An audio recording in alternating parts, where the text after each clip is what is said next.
Hello friends, welcome to இது உங்கள் சமையல். இன்றைக்கி வாழைக்காயை வச்சு ஒரு சூப்பரான ரெசிபி தான் பார்க்க போகிறோம். ரொம்ப ரொம்ப டேஸ்டியாக இருக்கும். ஈவினிங் ஸ்நாக்ஸ் ரெசிபி இது. சரி வாங்க, டைம் வேஸ்ட் பண்ணாமல் வீடியோக்குள்ளே போயிட்டு சட்டன் பார்த்துடலாம். அதுக்கு முன்னாடி இந்த வீடியோவை நீங்கள் சப்ஸ்கிரைப் பண்ணல அப்படின்னா சப்ஸ்கிரைப் பண்ணிவிட்டு பக்கத்தில் உள்ள ஆல் அப்படிங்கிற பட்டனை கிளிக் பண்ணி வச்சுக்கோங்க.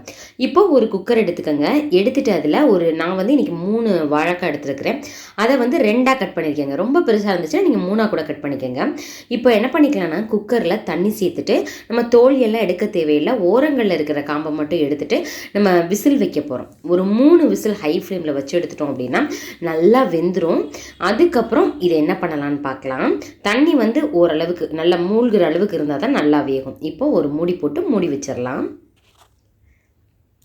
3 விசில் வந்தாச்சு. இப்போ நம்ம ரிமூவ் பண்ணிவிட்டு இது எப்படி இருக்குது உள்ள அப்படின்ட்டு பார்க்கலாம். கலரே நல்லா சேஞ்ச் ஆகிருக்குங்க, உங்களுக்கு பார்த்தாலே தெரியும். பாருங்களேன், மேலே இருக்கிற அந்த வாழைக்காயினுடைய தோலை மட்டும் நம்ம உரித்து எடுத்துக்க போகிறோம். தண்ணி ரொம்ப சூடாக இருக்குது, அது ஆறட்டும். தனியாக முதல்ல வாழைக்காயை தனியாக எடுத்துக்கலாம். ஒரு கத்தியை வச்சு நீங்கள் இந்த மாதிரி பண்ணி பார்த்தீங்கன்னா நல்லா வெந்தது உங்களுக்கே தெரியும். சாஃப்டாக உள்ளே போகும். ஒரு 3 விசில் வச்சு எடுத்துட்டோம்னா சரியாக இருக்கும். நல்லா ஆறிடுச்சு. இப்போ மேலே இருக்கிற தோலை மட்டும் நம்ம எடுத்துடலாம்.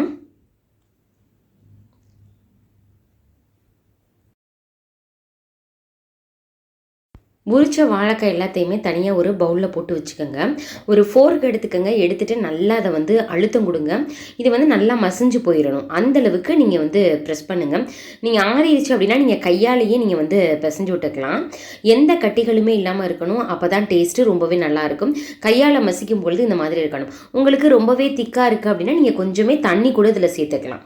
அதுக்கப்புறம் நல்லா மசிச்சாச்சு. இதில் 1 டேபிள் ஸ்பூன் அளவு அரிசி மாவு சேர்த்துக்கோங்க. நான் 3 வாழைக்காய்க்கு 1 டேபிள் ஸ்பூன் அரிசி மாவு சேர்த்துருக்கேன். இது நல்ல கிறிஸ்பினஸ் கொடுக்கும். அதுக்காக தான். உங்களுக்கு தகுந்தாப்பில் நீங்கள் மிளகாய்த்தூள் சேர்த்துக்கலாம். நான் இன்றைக்கி 1/2 டீஸ்பூன் அளவு மிளகாய்த்தூள் இதில் சேர்த்துருக்கிறேன். காரம் நீங்கள் நல்லா சாப்பிடுவீங்கன்னா இன்னொரு 1/2 டீஸ்பூன் கூட சேர்த்துக்கோங்க. இதுக்கு தகுந்தாப்பில் உப்பு, நைஸ் உப்பு இருக்கு இல்லையா, அது ஒரு 1/2 டீஸ்பூன் சேர்த்துக்கோங்க. அப்புறம் தயிர் 1 டேபிள் ஸ்பூன் அளவு இருக்க மாதிரி சேர்த்துக்கோங்க. நம்ம வாழைக்காய் அப்படின்றதுனால இதில் கேஸ் நிறையா இருக்கும். அதுக்காக பெருங்காயத்தூள் இருக்கு இல்லையா, அது கொஞ்சமே சேர்த்துக்கணும். எப்பயுமே உருளைக்கிழங்கு, வாழைக்காய் இந்த மாதிரி இதெல்லாம் சேர்க்கும் பொழுது நீங்கள் சேர்த்துட்டீங்க அப்படின்னா வாயு பிடிப்பு அப்படின்றது மேக்ஸிமம் அதுலேருந்து கொஞ்சமே நம்ம தப்பிக்கலாம். இப்போ பாருங்களேன், நல்லா அதை ஓரளவுக்கு எல்லா சைடுமே மசாலா போகிற மாதிரி லைட்டாக இது பண்ணி பிரட்டி விட்டுருக்கேன். இந்த நேரத்தில் கொஞ்சமாக தண்ணியும் சேர்த்துக்கலாம். ரொம்ப திக்காக இருக்கிறதுனால அப்படியே போட்டோம்னா கெட்டியாக இருக்கும். இதில் உங்களுக்கு வேறு என்னெல்லாம் காய்கறிகள் சேர்க்கலாம்னு நீங்கள் ஆசைப்படுறீங்களோ, கிட்ஸுக்கு கொடுக்கணுன்னா அது எல்லாத்தையுமே சேர்த்துக்கலாம்.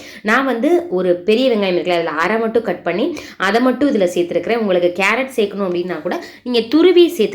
இதில் அதே மாதிரி முட்டைக்கோஸ் சேர்க்கனாலும் துருவி சேர்த்துக்கலாம். நான் இன்றைக்கி வெங்காயம் மட்டும்தான் சேர்த்துருக்கிறேன். பாருங்களேன், இந்த மாதிரி இருக்கணும். ரொம்பவும் தண்ணி ஆட்டம் ஸ்பூனில் எடுத்து இது பண்ணுற மாதிரி இருக்கக்கூடாது. பக்கோடா டைப்பில் இருக்கணும். இப்போ இதை என்ன பண்ணிக்கலாம்னா, அடுப்பில் எண்ணெய் வச்சுக்கோங்க. எண்ணெய் நல்லா சூடாகிரட்டும். சூடானதுக்கப்புறம் அப்படியே கிள்ளி கிள்ளி போடணுங்க. அப்படியே போட்டுட்டோம் அப்படின்னா நல்ல கிறிஸ்பினஸோட சூப்பராக இருக்கும். இந்த மாதிரி நீங்களும் செஞ்சு பாருங்களேன். போட்ட உடனே அது அப்படியே மேலே வரணும். அந்தளவுக்கு எண்ணெய் சூடாக இருக்கணும். நீங்கள் டக்கு டக்குன்னு எல்லாத்தையுமே போட்டுருங்க.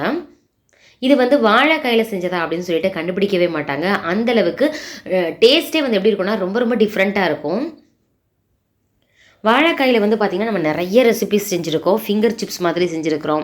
அதுக்கப்புறம் வடை ஃபார்மேட்டில் செஞ்சுருக்கிறோம். உதுத்து புட்டு மாதிரி செஞ்சுருக்கிறோம். எல்லா ரெசிபீஸுமே நம்ம சேனலில் இருக்குது. தேவைப்பட்ட டிஸ்கிரிப்ஷன் பாக்ஸில் அதனோட லிங்க் எல்லாமே போட்டு வைக்கிறேன், போய் பாருங்கள். ஓரளவுக்கு சத்தமெல்லாம் அடங்கினதுக்கப்புறம் கலர் நல்லா சேஞ்ச் ஆகிரும். பாருங்கள், நல்லா மாறிடுச்சு. இந்த நேரத்தில் இதை நம்ம எடுத்துடலாம். அவ்வளோதான், சூப்பரான ஒரு ஈவினிங் ஸ்நாக்ஸ் ரெடி பண்ணியாச்சு. நீங்கள் இந்த மாதிரி டிஃப்ரெண்ட்டாக செஞ்சு கொடுங்க. காலையில் செஞ்சு கொடுத்த மாதிரி ஆச்சு. கிட்ஸ் என்ஜாய் பண்ணி சாப்பிடுவாங்க. வாழைக்காய் நம்ம செஞ்சு கொடுத்தோன்னா சாப்பிட மாட்டாங்க. இந்த மாதிரி செஞ்சு கொடுங்க. பார்க்குறதுக்கே சூப்பராக இருக்குது. பாருங்களேன், அப்படியே கிறிஸ்பியாக இருக்குது. நீங்கள் அப்படியே கையால் அழுத்தம் கொடுத்தாலே அவ்வளோ ஒரு கிறிஸ்பியாக இருக்குது. நீங்களும் இதே மாதிரி செஞ்சு பார்த்துட்டு எப்படி இருந்துச்சு அப்படின்னு சொல்லிட்டு கமெண்ட் பண்ணுங்கள். அப்புறம் ஏகப்பட்ட வீடியோஸ் நம்ம சேனலில் இருக்குது. வாழைக்காய் சம்மந்தமாகவே நிறையா இருக்குது. தேவைப்பட்ட டிஸ்கிரிப்ஷன் பாக்ஸில் லிங்க் தரேன். இந்த வீடியோ உங்களுக்கு பிடிச்சிருந்துச்சு அப்படின்னா உங்களுடைய ஃப்ரெண்ட்ஸ் அண்ட் ரிலேட்டிவ்ஸ் கூட ஷேர் பண்ணுங்கள். அப்புறம் சப்ஸ்கிரைப் பண்ணலை அப்படின்னா சப்ஸ்கிரைப் பண்ணிவிடுங்க. ஓகே ஃப்ரெண்ட்ஸ், இதே மாதிரி ஒரு இன்ட்ரெஸ்டிங்கான வீடியோவில் பார்க்கலாம். தேங்க்யூ, பாய்.